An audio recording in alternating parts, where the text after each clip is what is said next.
rescission. Rescission, occasionally referred to as unwinding a contract, is an equitable remedy that completely cancels a contract and attempts to restore both parties to the exact positions they were in before the agreement was made. Unlike standard breach of contract damages, which try to push the victim forward to where they would have been if the deal succeeded, rescission pulls everyone backward. It is heavily utilised in the US, the UK, and Australia for deeply flawed transactions. When will a judge actually grant this dramatic remedy? First, there must be a fundamental defect at the contract's inception, like fraud, duress, or a massive mutual mistake. Second, it must still be physically possible to return the exchanged goods or money.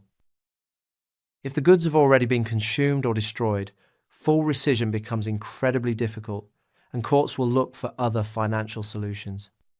For example, imagine a collector buys an expensive painting from an art dealer, signing a contract and paying $50,000. A week later, an independent appraiser proves the painting is actually a clever, modern forgery.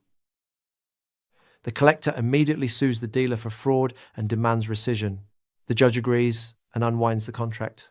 The collector returns the fake painting to the dealer, and the dealer is legally forced to return the full $50,000 to the collector, erasing the transaction entirely,